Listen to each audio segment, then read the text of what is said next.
So I will bite my tongue, tame these emotions.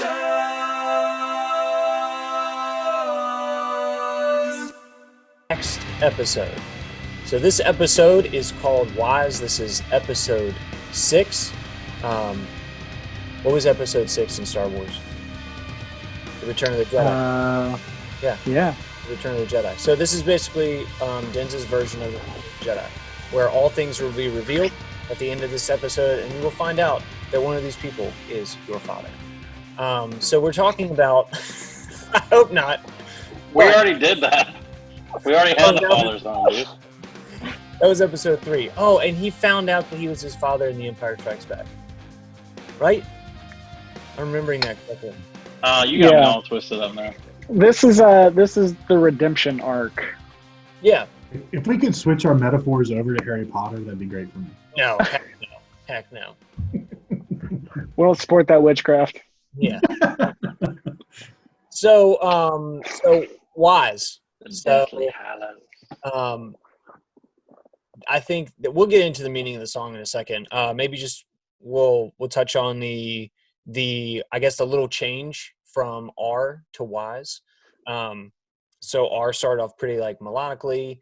We brought Laura in for that, and then we kind of crescendoed at the end of R with like this big wall of sound. And JT, as you and I were talking about, we wanted to really continue that wall of sound into the song. And so when we wrote these two songs, we kind of wrote them as one big song, and we're trying to figure out a way to I guess bridge from one song to the next. And we came up with this kind of 3/4 beat that we thought was cool, and Brandon did some like little triplets on the kick with that, and it sounded pretty cool, and it kind of had this kind of rolling feel, and we just went with it. And and then we did a little pretty part at the end with like a little 6/8 5/4.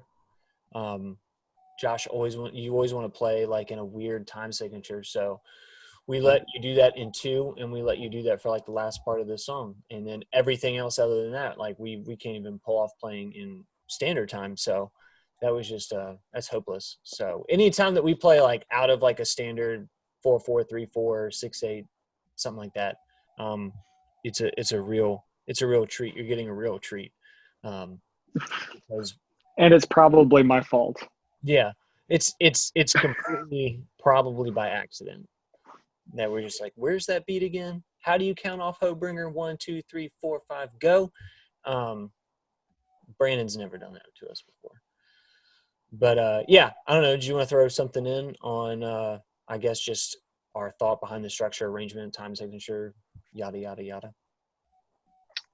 Well, I feel like you covered pretty much all of the details right there in a broad stroke.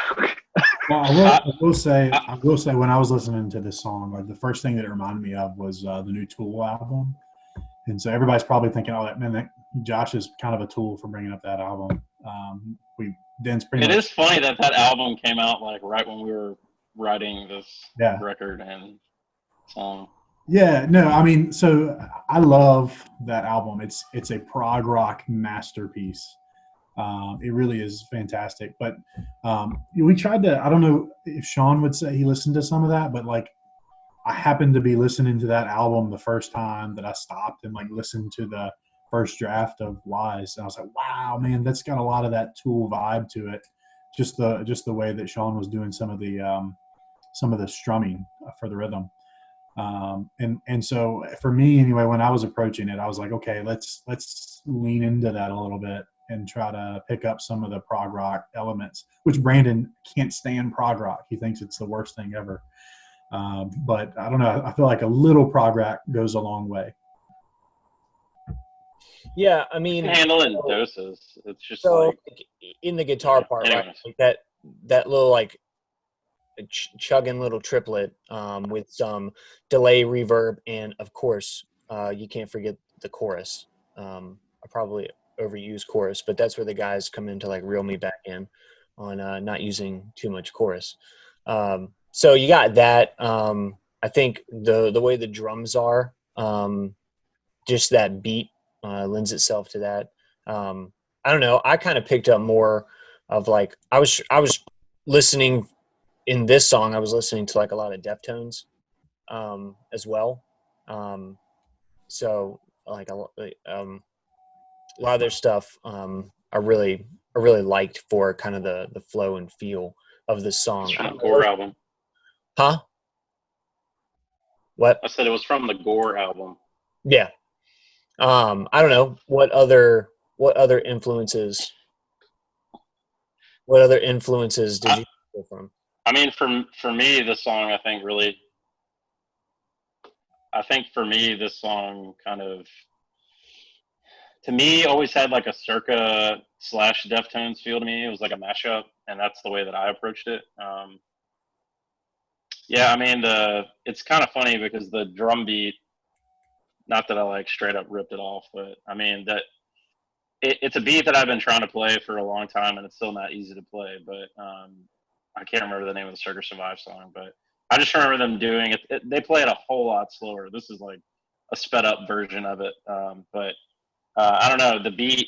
It's just a beat that I was playing when I think you were playing some chords in the studio when we were demoing stuff, and it just like popped in and it worked. And then you started playing those dotted whatever thing that you were doing over it. I do remember specifically in West Virginia when we were, trying to actually like finish up the album musically. I remember like throwing that like little guitar riff or having the idea for something like that in that section in R, and then we were going to try and do it again. And I'm like, how in the world are we going to like transition to this whole other like feel of the song? Like, we knew what we wanted to do, we couldn't figure out how to do it. And I remember like, I guess internally agonizing over like, how is this like, I think I just got too caught up in like, where exactly is this song gonna like cut on the record and like go to the next song?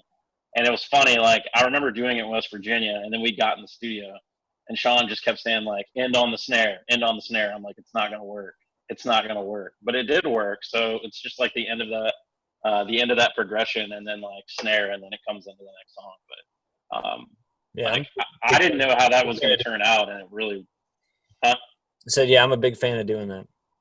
Yeah. I mean, I don't know. It was really cool to actually be able to pull that off and pull that concept off, because I never really like heard of something like that before, even though I knew it existed. But anyways, that's personally for me. Yeah, I mean, I've got okay. Yeah, I mean, I actually do have to give you it's pretty good credit. Technically it's for R, but like that riff that ends R, like that was all Brandon. He heard it in his head and was like he was like, no, it's gonna be like ba ba ba ba ba ba ba ba ba ba ba ba, and like we had to interpret what that was supposed to mean on guitar and I bass. wish that I could play a guitar, but I can't. Yeah. You always have to. Yeah, but it worked. But yeah, I think one of my favorite parts musically on this song is just like that tambourine right there at the beginning, because it's like, dude, so tambourine different. made those daggone sections. I remember when it I was really like, did. We can't put tambourine in this. We were like, just go in there and try it. And I remember doing it, coming back in. I'm like, it does kind of sound like an extension of the snare a little bit, which is kind of cool. Yeah. I also I remember like after we'd pretty much settled on this, Brandon was like, he's like, man, this part was too hard.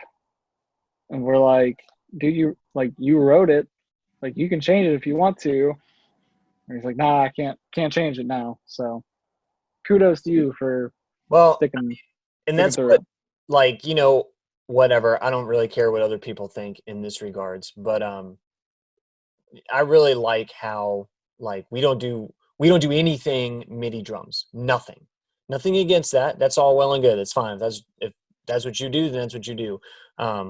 We don't do it. We don't do MIDI drums. We don't demo anything MIDI drums. I mean, I never map out drums ever. And so everything that we do is just straight up I play. know how to do it. Straight up comes out of our head or our mouth. Bop, bop, bop, bop, bop. I'm not going to say what you thought I was going to say, Waltman, so don't finish it. But, you know, Brandon gets in there, and I remember a couple times, and I think it was learn is actually what it was. But, like, there was a couple times where it was, like, it was literally like, you're burnt today, man. Like, you're just I couldn't do it. yeah, you don't have it today. And so go rest, and let's come back and do it another day. And we did, and it worked, and it was fine.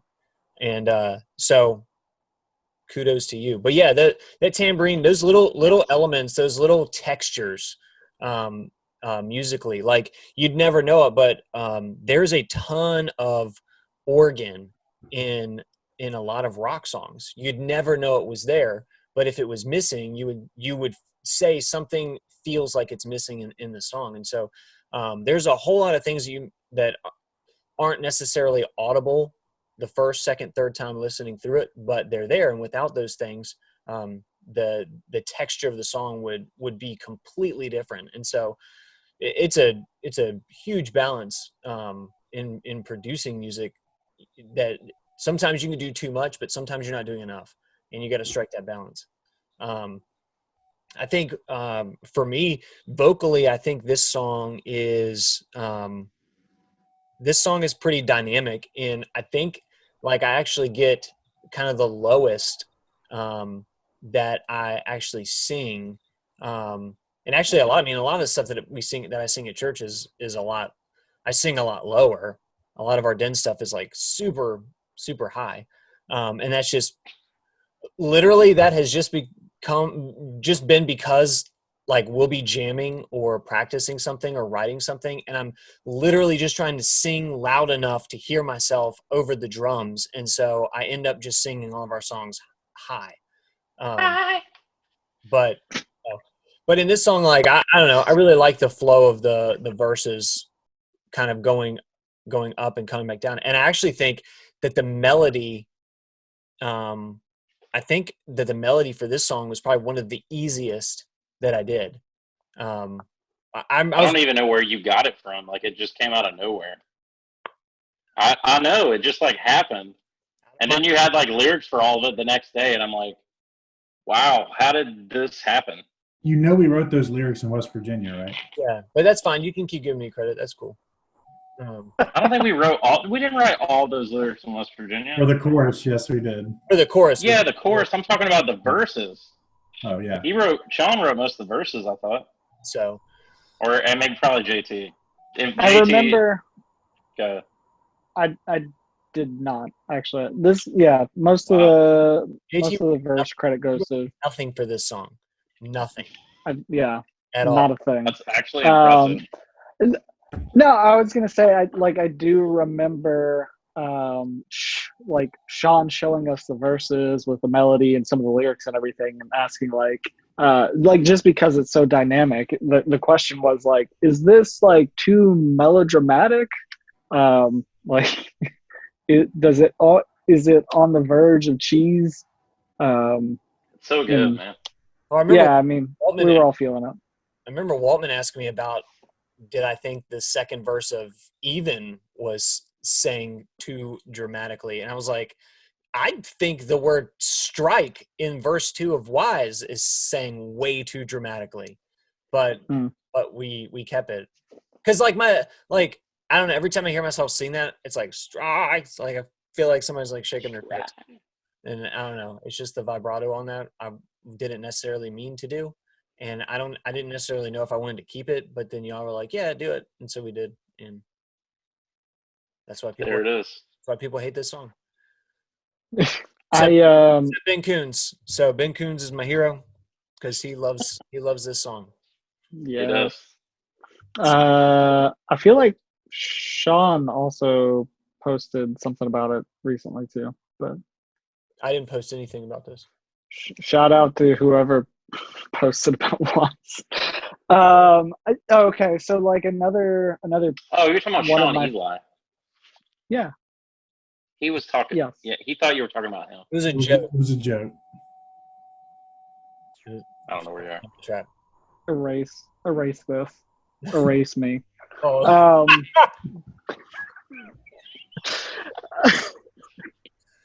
Why is the no, I was snare gonna say. mixed like the hey, lead vocal? hey, shush. Oh gosh. We're gonna keep this positive. I was going to say that another one of my favorite like vocal things is the harmonies during the chorus, like with the ooze. Like I think it just hits right. It feels good, and it felt good live. That was So, all Brandon. It does. Yeah. Yeah, That was good all job, Brandon. Brandon. Oh, thanks. I think this was. Dude, I'm just I here. don't- I know that Brandon and I know that we had a hard time finding harmonies for a lot of songs, but this one kind of came pretty naturally. I don't know why, but it Because I did. rode around in my car, listened to it, and I heard it. It's like one of those things that you hear, but that's It'd been not cool in if there. we could have done that with the other 10 songs, but you can only do so.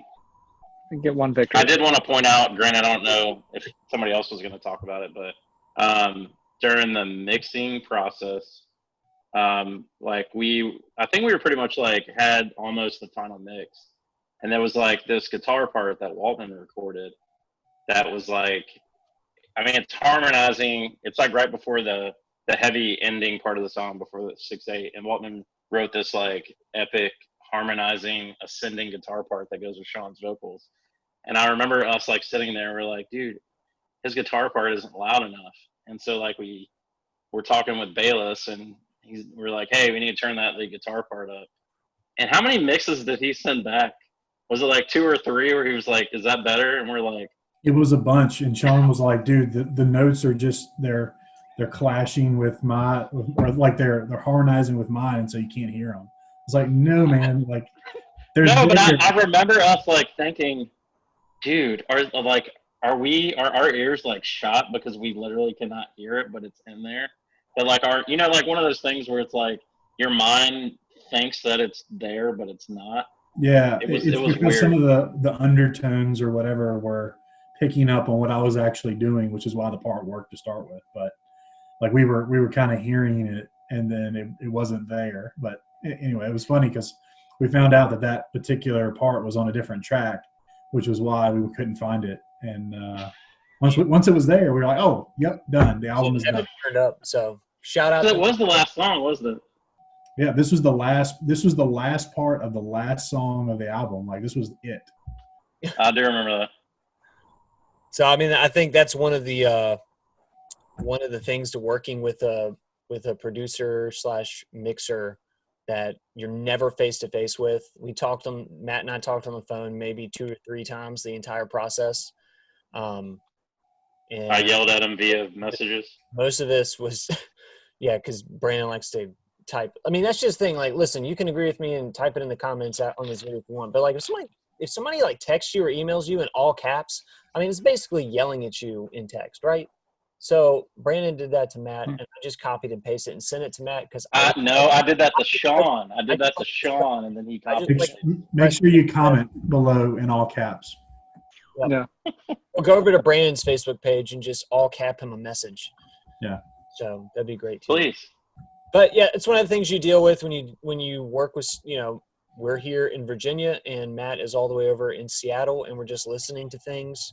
We're not there with him, like looking and seeing tracks and, so it's one of the hurdles you have to jump through.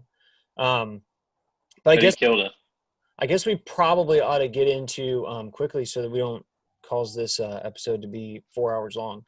I guess the meaning behind the song, because we didn't. We meant for Wise to be the middle song on the record, basically, but we didn't really. I mean, it's all off that Proverbs verse, right? And so Wise just happens to be the word right in the middle. And so I was just thinking about this today, that it's pretty cool that, none of the things that we've talked about previously, nor the things that we will talk about, happen apart from starting with the foundation of wisdom. We can't learn how to tame our tongue, and we can't learn how to turn the other cheek, and we can't learn what it means to be a man, what it means to not be a hypocrite, to live to live righteously, to live purposefully, without beginning and with wisdom. And so this song too basically is Proverbs 1. This song lyrically, apart from, which is probably the reason why Ben Coons loves it so much, lyrically, apart from all the other songs, really this one is most like, I guess, lyrically No Small Tempest in a way, where that followed the chapters of Jonah. This literally follows the first chapter of Proverbs. And so Proverbs 1:7, at the fear of the Lord is the beginning of wisdom. And so that's kind of where we started with this, how can I live purposefully? How can I live not as a hypocrite? How can I find meaning in life? How can I do that? Well, we have to start with wisdom. So I don't know, Waltman, if you wanted to take the reins on that and kind of just walk through the thought process for wives. Well, yeah. So Proverbs 1, Romans 1 for me. I think the way that, so I kind of remember sending you some notes, and then you came up with some notes, and then somehow it was all amalgamated into the verses or whatever. But I was thinking Romans 1, which fits well too with Proverbs 1. But no, it's this whole idea of, what is wisdom? Well, God's ways often confounds the knowledge and the wisdom of the world. Obviously, like COVID hadn't hit when we wrote this song, but I was thinking this week, COVID has done something interesting in our culture. It's taken, so it's shown us that we're fragile, right? It's shown us that, what science doesn't always cure everything, doesn't always know all of the information and all of the, doesn't always have all the answers. The economy could be taken out from underneath our feet. Materialism can be taken away. Relationships can be isolated. Like, you can take all of the conventional wisdom of the world, but if you're not allowing that knowledge, that information, that data, those ways of thinking, the ideology of these other disciplines, if you're not bowing the knee to the wisdom of God, then inevitably those other conventions are going to leave you hanging. And COVID has done that. COVID has pulled out the rug from all of that and showed us just how fragile we are without the Lord. If it's done nothing else, it's done that. It's pointed to our need for Him, which is very proverbial, right? Like the dependence on the Lord. But so we're making a very, very explicit claim in the chorus, because we talked about that chorus a long time in West Virginia, that consciousness, the ways that a man thinks, and all of the ideologies and all of the disciplines and all of the things that you might study and learn and do, and the knowledge that man may have, all of that has to be bowed to the truth of God. And none of it makes sense until you do that. And ultimately, it's going to fail without that key fundamental component, right? Like, if you don't have the Lord in it, then your wisdom is going to fall apart eventually. And I think that's sort of the proclamation of the song is, you can take away, and you can take an epic philosophical treatise, and it may very well describe things that are true in reality out there in the world. But if you fail to recognize that truth is grounded in the existence of God, and that God has something to say about how we should then live our lives, then you've missed it all. The equation won't work. So I feel like that's sort of the conclusion there at the end of the song too, is bow your head, right?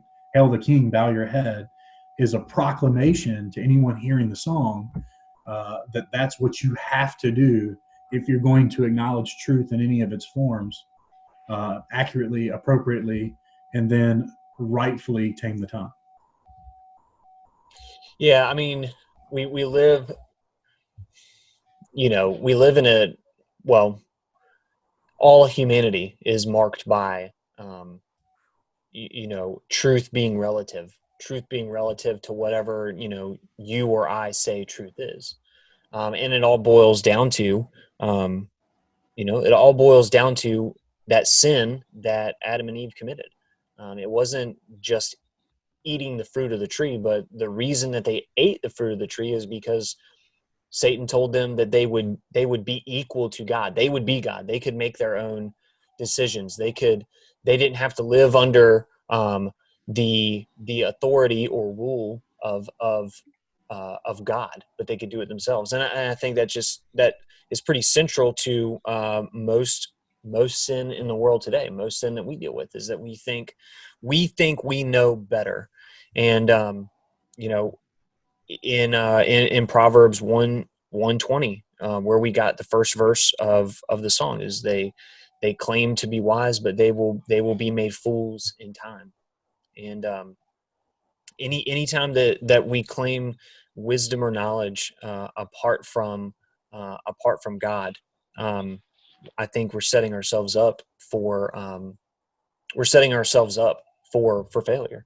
Yeah, the thing about that lyric that strikes me, Sean, just to kind of build on what you're saying, it we are saying in time, right? Like you may think that it's all good now, but like that's the picture of the song, is that there's a wind coming, there's a storm coming that's going to be the reckoning and reveal that wasn't in fact wise at all, even though you thought it was at the time, right?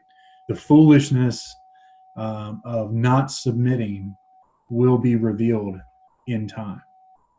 And Yeah, I mean, and I think the thing too that we, on the flip side, that we should not be disheartened by is that sometimes that folly will not be made evident in our lifetime, or in whoever's saying its lifetime, right?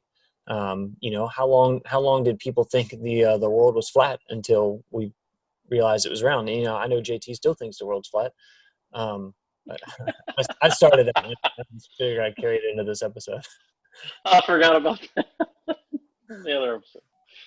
But yeah, I mean, this song, I really think, I mean, it's cool. It's cool that this again, this is one of those things that it wasn't necessarily on purpose. But this song is pretty much central to the theme of the record. You cannot tame the tongue without submitting to wisdom. And it's not just conventional wisdom or science or reason or logic. It is a wisdom that comes from a reverent awe of God. And when that verse talks about the fear of the Lord, it's not talking about being scared of God, but it's understanding a revelation of who God is in relation to who we are, and that goodness and wisdom come from God, and it's a submission and humility to Him, and realizing that. JT, did you want to add anything? No, I mean, Waltman kind of pointed it out, but if you're keeping track of the natural disasters, this one would be hurricane. Talk about disaster strikes with the rushing wind. And I know it was kind of contentious, but the bow your head, hail the king thing. We went back and forth on that a little bit. We have peers who have used that in the at the end of the song, and none of the others of us did, and so we had to eventually give in to Brandon wanting that part in there so bad. And we bowed down to Brandon, I guess. We relented. That's the better. Yeah. But yeah, I mean, I thought it was kind of important to use the word hail to tie the storm imagery back together. Look at what Glad that we did. So just to be clear, we know that it's a double entendre, right? Like it's "Hail the King" isn't used in two senses, right? That's what you're saying. Yes. Hail as in a reference to the No. stuff that falls from the sky, but also hail as in Yeah. recognizing the authority of the king. Yes. Yeah. Yes, both of those things. Yeah. He was saying no to that. Okay, I got it now. I don't I think was like, what? All right.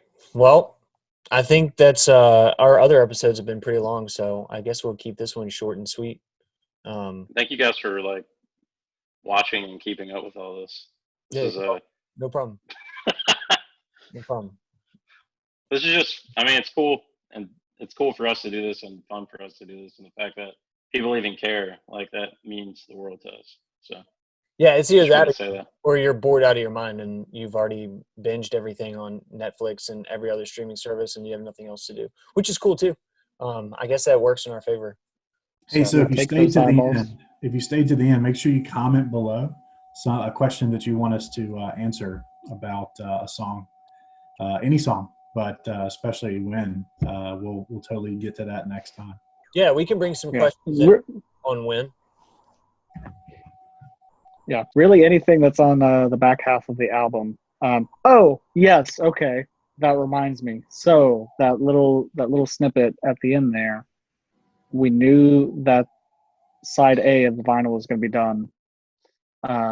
And so yes, there's a tiny voice that says, Still "Please small flip voice. sides."